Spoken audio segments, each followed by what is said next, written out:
Let's face it, some of these backpacking gear companies have been blatantly lying to us for what seems like forever, and it's about time we call them out. And we're gonna come out swinging pretty hard in this one. As you can tell, I've got a bunch of different pieces here. These are all merino wool. You know, I've got some underwear and some different socks. I've also got a bunch of different merino wool base layer pieces and t-shirts. I bought into the merino wool hype for years and years. I believed everything that they told me. You know, I believed that it was the best moisture wicking, the best at heat retention, just, you know, one of the best do-it-all fabrics out there, and they're just simply incorrect. Not only does merino wool not work overly well at wicking away moisture, it actually retains a bunch of moisture. As something you want to use as a base layer or socks, not really a great fabric for something like that. Especially if you're somebody that deals with blisters on their feet in any way, shape, or form. Having that added moisture just hugged tight and holding onto your foot, it's going to cause your feet to get soft, and it's just going to create blister problems for you. And if you've worn merino wool for any extended period of time, you will know that it absolutely reeks after a couple days out there on trail. I know the old saying, you know, just embrace the stink, and that's what I do when I'm on trail.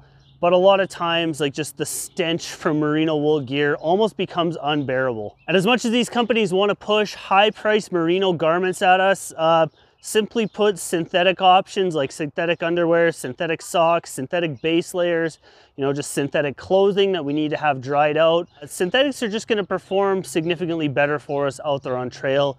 And in almost every case, synthetic is going to be a much better option than the overhyped merino wool. Next up, we're going to talk backpacking dehydrated meals a little bit. You know, we're talking the ones you're going to find in the stores like the Mountain House, the Alpine Air, the Backpacker's Pantry. The big lie when it comes to these dehydrated meals is how much water you actually have to add to them to properly rehydrate your meal.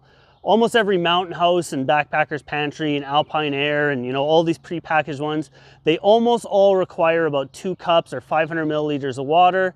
You know, you boil up your water, you pour it in the bag. I wish I had a prop with me to kind of show you guys, but I don't have any dehydrated meals with me at the time. And, you know, as I was kind of coming up with some ideas for this video, I thought that this is one we absolutely have to talk about. But yeah, the water amounts that they say to add to your dehydrated meals just are simply off. If you've ever gone and added, you know, the 500 mils that a Mountain House says it needs, you're gonna know exactly where this is going, because when you go to dig into your dehydrated meal, you're just eating a bag of like soup. You know, when you go to have a Mountain House lasagna and you rehydrate it with the 500 mils of water, you just end up getting lasagna soup. In my experience, the only dehydrated meal company out there that has, you know, their amount of water to add to properly rehydrate the meal, the only one that has that kind of bang on from my experience is the Peak Refuel. But for Mountain House and, you know, Backpacker's Pantry and all those other ones, if you generally add about 50 to 60 mils less water than they call for, you're going to be spot on. I'm really not sure why they keep insisting that it's 500 mils, but in all the years I've been doing this backpacking thing, I've never once had a Mountain House properly rehydrate with the 500 mils. They always end up like soup unless you cut back and add just a little bit less water. Now we're going to talk sleeping bags a little bit, and no, we're not going to talk about why quilts are better than sleeping bags. You guys should know that one already. Let's say you're going to a store and you're looking for a 20-degree rated sleeping bag. You know, you're looking through and you find the 20-degree bag, you pick it out, you go out on your backpacking trip, the temps get down into the 20s and you end up being cold and you're wondering why, and you go home and think, oh, this sleeping bag is just a piece of crap. Until you look a little bit closer at the rating of that sleeping bag, and you will find they rate their sleeping bags based on the survival rating instead of the comfort rating. I really don't know why that's the case, but it's just something to take into account when you're picking up a sleeping bag.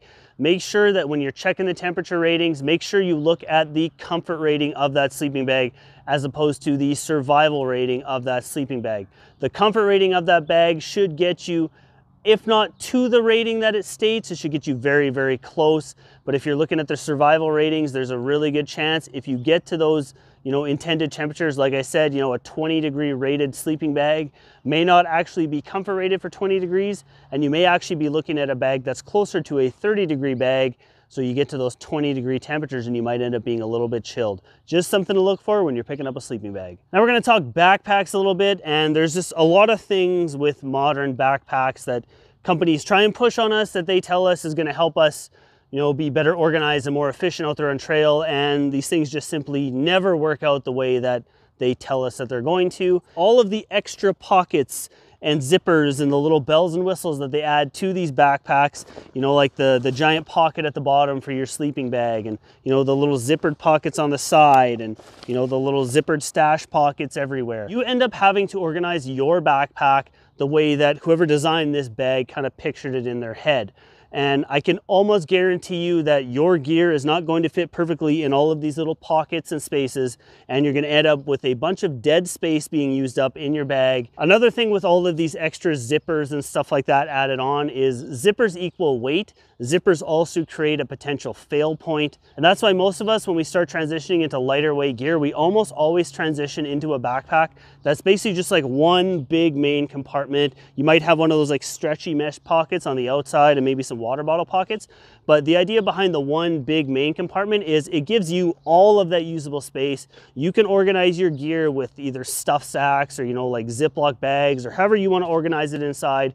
It's going to be much more efficient. You're going to get much more use out of that space inside your bag. Next up, we're going to talk tents and shelters a little bit, and we're going to talk about the size and the capacity rating of backpacking tents. It's very, very common for newer backpackers to go out and pick up their first backpacking tent and almost always feel like their tent is too small. And when you're picking up a new backpacking tent, you've got to take into account that when they size the capacity of these tents, they are based on 2 regular width sleeping pads. And no, that really is not a ton of space. If you are planning on getting a 2-person backpacking tent and sharing it with somebody, and, you know, like doubling up 2 people inside that tent, you better make sure that you are very, very comfortable being in super close proximity to that other person, because these tents are very, very tight. There's a very, very good chance that you're going to be bumping into each other and, you know, brushing shoulders throughout the night. It's really, really common for a lot of people to actually use a 2-person backpacking tent